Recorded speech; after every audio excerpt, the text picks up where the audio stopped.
तदेव लगनम सुदिनं तदेव ताराबलं चंद्रबलं तदेव विद्याबलं देवबलं सामने से लाभस्तेषां जयस्तेषां कुतस्तेषां पराजयः येषां विनिवृत्तं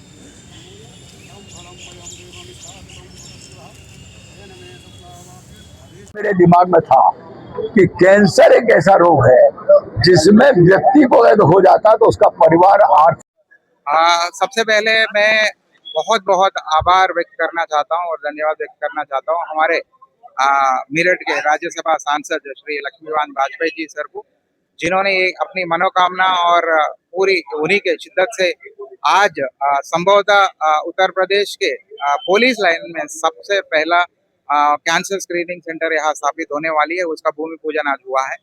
उसमें हमारे आदरणीय एडीजी जोन महोदय, डीआईजी रेंज महोदय, हमारे मंडलायुक्त महोदय, सीएमओ मेरठ साहब, हमारे प्रिंसिपल मेडिकल कॉलेज, बाकी अन्य जितने भी हमारे मेडिकल अधिकारी, आशा वर्कर्स, आप प्रिय हमारे मीडिया मित्र एवं सभी जनमान्य लोग इसमें यहाँ पर भाग लिए हैं। सभी को बहुत बहुत कोटि कोटि धन्यवाद। और आप जानते हैं कि कैंसर एक ऐसे महामारी है जो पता भी नहीं चलता है कि स्टेज पर है, किनको अगर हुई तो ये एक स्क्रीनिंग सेंटर होना ये हमारे मेरठ के लिए बहुत वरदानी है कि पुलिस लाइन के हमारे जितने भी कर्मचारी उन्हीं के लिए नहीं, समस्त मेरठ के लिए एक अच्छा काम अभी से शुरू हो जाएगा। सैंपल भी ले जाएंगे, लिए हुए सैंपल की टेस्टिंग वहां से होगी, क्या नाम, बीएल शर्मा अस्पताल से और मेडिकल कॉलेज से होगी। टेस्टिंग में जो प्रमाणित पाए जाएंगे उनके लिए सीटी स्कैन और जो कुछ भी आगे के टेस्ट है वो भी मेडिकल कॉलेज और बीएल शर्मा अस्पताल के सहयोग से होंगे।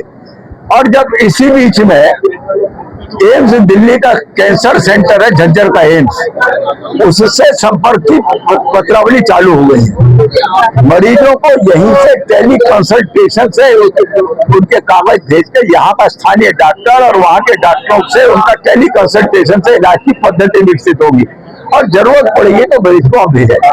पर्पज तो ये है कि किसी भी तरीके से मरीज पहली स्टेज पर पकड़ा जाए। खास बात यह है, आशा वर्कर्स को आज एक किट दी गई है, उसमें thermometer, blood pressure machine, sugar testing, ये तो सब कुछ है ही है।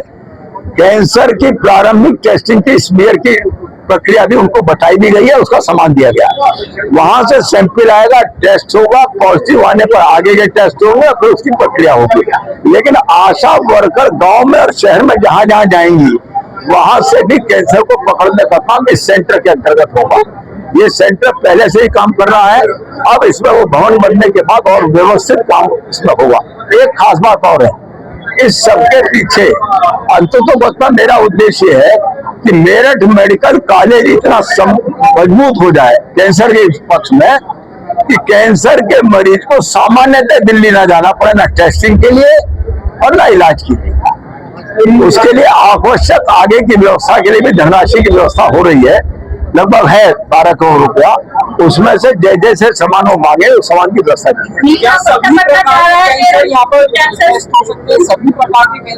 सभी प्रकार के कैंसरों का होगा मेरठ में। मेरा जो फोल्डर आपको मिला है और आप अभी लेके भी जाएंगे, उसमें सारी व्यवस्थाएं अब है। बनने जा रहा है मेरठ, पहला सेंटर बनने जा रहा है ये तरीके से पुलिस लाइन के। कितनी बड़ी आप सबसे बड़ी बात ये देखिए, डीआईजी साहब ने स्वीकार किया है। प्राइवेट सेंटर तो बहुत होंगे जहां से पैसे का खर्चा होता है, लेकिन उत्तर प्रदेश की पहली पुलिस लाइन जहां पर कैंसर की टेस्टिंग की व्यवस्था बन गई, पहली पुलिस लाइन है। और ये से पुलिस लाइन को केंद्र बनाकर मेरठ जनपद में या आसपास के जनपद के जो लोग आएंगे उनकी कैंसर की टेस्टिंग, कैंसर का डिटेक्शन के बाद इलाज, टेली कंसल्टेशन, सब व्यवस्था यहाँ से की है। माना जाए मिनी एम्स जल्दी मेरठ आ रहा है। एम्स तो मेरठ आ रहा है, लेकिन जिस तरह का आ रहा है उससे भी हमारा काम चल जाएगा। पूरा एम्स तो नहीं आ रहा, यहाँ पर आउटरीच सेंटर एम्स का आ रहा है। 4 डॉक्टर विभिन्न रोगों के विशेषज्ञ मेरठ एम्स में बैठेंगे एक हफ्ते, यही ऑपरेशन, यही ओपीडी करेंगे और लोगों का इलाज करेंगे। अगले हफ्ते दूसरे 4 रोगों के, उससे अगले हफ्ते दूसरे, और ये सर्किल चलता रहेगा। मेरठ को एम्स जैसी सुविधा मिलेगी और यहाँ वो बेड अलग से बनाए जाएंगे जिन पर कैमरा रहेगा। बाद में भी मरीजों का कंसल्टेशन दिल्ली से चलता है। अगर कैंसर डिटेक्ट हो जाता है तो एक इंसान जीवन में हो जाता है कि अब बचेगा नहीं, तो अब क्या उम्मीद लगाई जा सकती है कि निश्चित तौर पर कोरोना में भी जिसको हो जाता था, जिसने कोरोना को अपने ऊपर हावी कर लिया वो मरा, जिसने कोरोना से लड़ने की मानसिकता बना ली वो बचा। ऐसे ही कैंसर में लड़ने की मानसिकता भी इस सेंटर से बनाई जाएगी।